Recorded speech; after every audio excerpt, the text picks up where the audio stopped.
फर्राटेदार अंग्रेजी बोलने के लिए हैव बीन का प्रयोग आना काफी जरूरी है। तो इस वीडियो में जानेंगे हैव बीन के सभी प्रयोग जो अलग अलग तरीके से मीनिंग देते हैं, जैसे से रहा है, हो सकता था, जरूर होना चाहिए, हो सकता था, किया जा सकता था, किया गया होगा, चुका होगा। अलग अलग तरीके से इसके मीनिंग है जो इजी स्ट्रक्चर से समझेंगे। पहला है हैव बीन और इसका मतलब है से कर रहा है, मतलब किसी समय से कोई काम कर रहा है। पास्ट में कोई समय था और उसी समय से काम शुरू हुआ और वो अभी भी चल रहा है। इससे सब्जेक्ट होगा have been plus before plus object plus since या फोर प्लस टाइम होगा। सिंस और फोर का मतलब है हिंदी में से का, और यहाँ पर हैव है, जब सब्जेक्ट प्लुरल आए तो हैव, और जब सब्जेक्ट सिंगुलर आए तो उसके लिए प्रयोग किया जाएगा हैज। वे लोग सुबह से मैच खेल रहे हैं। अब सुबह से खेल रहे हैं तो सुबह अभी दोपहर है, तो सुबह मतलब ये पास्ट का टाइम हो गया और तब से अभी तक मैच कंटिन्यू है।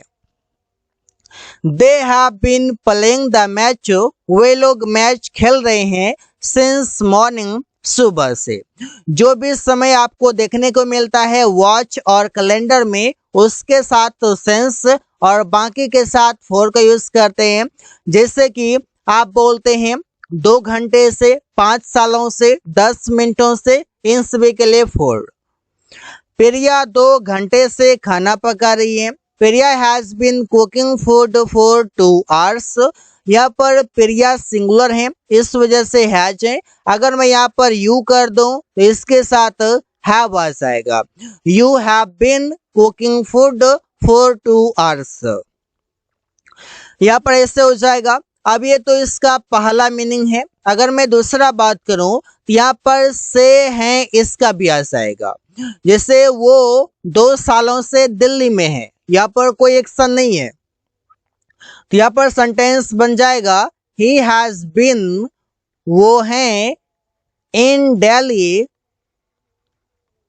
फॉर 2 सालों से, तो 2 इयर्स ऐसे हो जाएगा। आप 1 घंटे से स्कूल में हैं। You have been in school for 2 hours, 1 hours, 1 hour ऐसे बोल सकते हैं। मैं 2 सालों से यहाँ हूँ। I have been here for 2 years. तो अलग अलग तरीके से हम बोल सकते हैं, लेकिन उसी सेंटेंस को मैं ऐसे भी कर सकता हूँ कि I am here, I am here for 2 years ऐसे भी कह सकता हूं। लेकिन इसमें एक लंबे समय की बात नहीं होगी। यहाँ पर बात हो जाएगा सिंपल तरीके से कि मैं यहाँ हूँ 2 सालों से, लेकिन 2 सालों से जैसे होगा, 2 महीनों से जैसे होगा, पास्ट के टाइम से अभी तक की बात करने के लिए हैव बीन या हैज बीन का लगाना जरूरी है। अगला देखते हैं मस्ट हैव बीन, और इसका मतलब है जरूर होना चाहिए था। इसमें मस्ट हैव बीन के साथ कोई ऑब्जेक्ट आएगा। जब ऑब्जेक्ट आएगा तो मतलब कोई भी चीजें जरूर पास में होना चाहिए था। मस्ट हैव बीन, राहुल को अपने दोस्तों के साथ जरूर होना चाहिए था। Rahul must have been with his friends. Must have been के बाद कोई ऑब्जेक्ट आएगा। तुम्हें अभी बाजार में जरूर होना चाहिए था। You must have been in the market right away. Right away means अभी, या नाउ भी हम यहाँ पर कर सकते हैं, या राइट नाउ भी यहाँ पर कर सकते हैं। एक ही शब्द के लिए कई सारे अंग्रेजी वर्ड्स होते हैं, तो यहाँ पर हम अल्टरनेट वर्ड का भी प्रयोग कर सकते हैं। अगला है कुड हैव बीन, और इसका हिंदी मीनिंग है हो सकता था। जिसे subject could have been plus object हो सकता था, तो इससे मतलब है कि पास्ट में हो सकता था लेकिन अभी नहीं है। कुछ ऐसी गलतियां हुई, कुछ ऐसे कारण बन गए जिसके कारण प्रेजेंट में वो चीजें नहीं है। जैसे राहुल के पास बहुत सारे पैसे हो सकता था, लेकिन उसने अपने मालिक को धोखा दिया। अब धोखा नहीं देता, चीट नहीं करता, तो शायद उसके पास कई सारे पैसे हो सकता था। Rahul could have been lots of money, Rahul के पास बहुत सारे पैसे हो सकते थे, but he cheated his honour, लेकिन उसने अपने ऑनर को, अपने मालिक को धोखा दिया। तो हो सकता था पास में पैसे, यहाँ पर ये ऑब्जेक्ट हो जाएगा। अगला शब्द है हमारे पास मे हैव बीन, और इसका भी मतलब है हो सकता था, लेकिन यहाँ पर बात हो रही है संभावना की। जब भी आप बातें करते हैं पॉसिबिलिटी की, उस समय बात करते हैं। जैसे subject may have been plus object होगा। अमन को 2 बाइक हो सकता था, लेकिन उसके पापा ने उसे खरीदने से मना कर दिया। तो हो सकता था संभावना था, उसका पूरा मन था खरीदने का। तो अमन में हैव बीन 2 बाइक्स, अमन के पास 2 बाइक हो सकता था, but his father refused him to buy. तुम्हारे पास एक अच्छी नौकरी हो सकता था, लेकिन तुमने कभी पढ़ाई पर ध्यान नहीं दिया। ये बातें तब कह सकते हैं जब तुम्हारा दोस्त सबका नौकरी हो गया, वो एक अच्छे जगह पर सेटल्ड हो गए। तो उसमें अगर तुम ऐसे ही हो, तुम जॉब नहीं कर पा रहे, तुम ऐसे ही घूम फिर रहे हो, तो उसमें ये बोल सकते हैं कि you may have been a good job but you never focused on studies.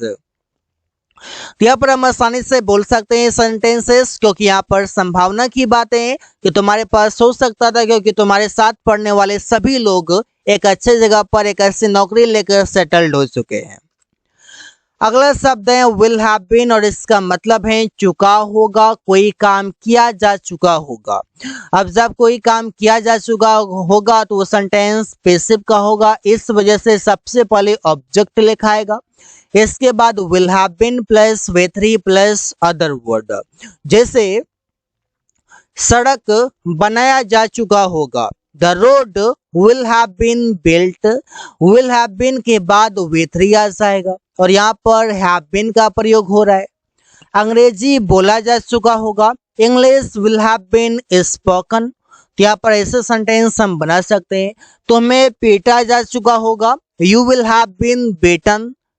जिस पर काम का असर होगा वो सबसे पहले लिखा जाएगा, और जो काम होगा उसे V3 में लिखा जाएगा, वो भी विल हैव बीन के साथ। अगला शब्द है मस्ट हैव बीन, और इसका मीनिंग है कोई काम किया गया होगा, जैसे कमरा साफ जरूर किया गया होगा।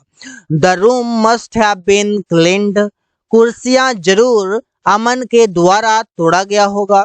The chairs must have been broken by Aman. अब किसके द्वारा तोड़ा गया है? तो अमन के द्वारा तोड़ा गया होगा। यहाँ पर क्या हो रहा है? कोई काम किया गया होगा, तो यहाँ पर भी बात किए जा रहे हैं संभावना की, क्योंकि ये काम कंप्लीट हो चुका है, और जब कोई काम कंप्लीट हो जाए तो वहां पर आप संभावना की बता सकते हैं, क्योंकि ऐसे तो होगा से फ्यूचर लग रहा है, लेकिन अभी ये फ्यूचर का नहीं है, ये सेंटेंस पास्ट का है, और पास्ट में संभावना के तहत वो काम कंप्लीट अमन के द्वारा किया गया होगा। इससे बोलते हैं ना कि वो घर में होगा, वो घर में होगा। बात तो हम प्रेजेंट की कर रहे हैं, लेकिन फिर भी बोलते हैं वो घर में होगा। ये सेंटेंस में संभावना बताया जा रहा है कि वो घर में होगा। इससे बोलते हैं अमन कहाँ है? तो अमन सो रहा होगा। ये सेंटेंस क्या फ्यूचर का है? नहीं, ये सेंटेंस प्रेजेंट का है। बशर्ते हिंदी में तो गागे आ रहा है, लेकिन उससे कोई मतलब नहीं है। सेंटेंस का सिचुएशन क्या है, सेंटेंस किस कंडीशन में प्रयोग हो रहा है, दैट इज द मैटर। अगला शब्द है माइट हैव बीन, और इसका मतलब है कोई काम किया जा सकता था। जैसे subject might have been plus V3 plus by plus object, लेकिन ऑब्जेक्ट के जगह पर सब्जेक्ट किया जाए और सब्जेक्ट के जगह पर ऑब्जेक्ट किया जाए, दैट इज करेक्ट। स्नेहा को काम करने के लिए कहीं भी भेजा जा सकता था। Sneha might have been sent anywhere to work. अब स्नेहा खुद नहीं जाती, स्नेहा को भेजा जा सकता था किसी थर्ड पर्सन के द्वारा। तुम्हें वहां कभी भी पीटा जा सकता था। You might have been beaten there any time.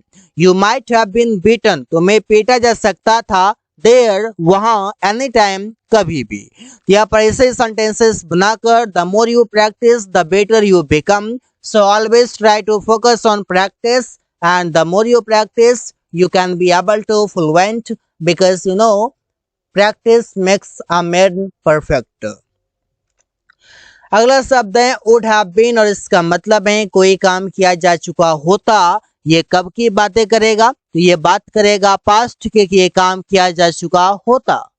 इसे तुम्हें दिल्ली भेज दिया जा चुका होता। You would have been sent to Delhi। तुम्हें खाना खिलाया जा चुका होता। You would have been fed the food। अब खिलाया जा चुका होता तो किसी थर्ड पर्सन के द्वारा कोई काम किया जा चुका होता, किसी थर्ड पर्सन के द्वारा। यहाँ पर ऐसे जब एक्शन आ जाए तो वहां पर सबसे पहले ऑब्जेक्ट आएगा would have been plus V3 by और प्लस सब्जेक्ट, क्योंकि बाय प्लस सब्जेक्ट वही आएगा जिसके द्वारा काम किया जा चुका होता। तो अगला शब्द है should have been और इसका मतलब है होना चाहिए था। जैसे subject should have been plus object, जिसे किसी जगह पर होना चाहिए था। सुमन को राहुल के शादी में होना चाहिए था। सुमन should have been in the marriage of Rahul. होना चाहिए था कहां पर? तो ये पार्ट बता रहा है प्लेस की, कहाँ होना चाहिए था? उसकी शादी में होना चाहिए था। शादी का स्थान क्या है, लोकेशन क्या है, वहां पर होना चाहिए था।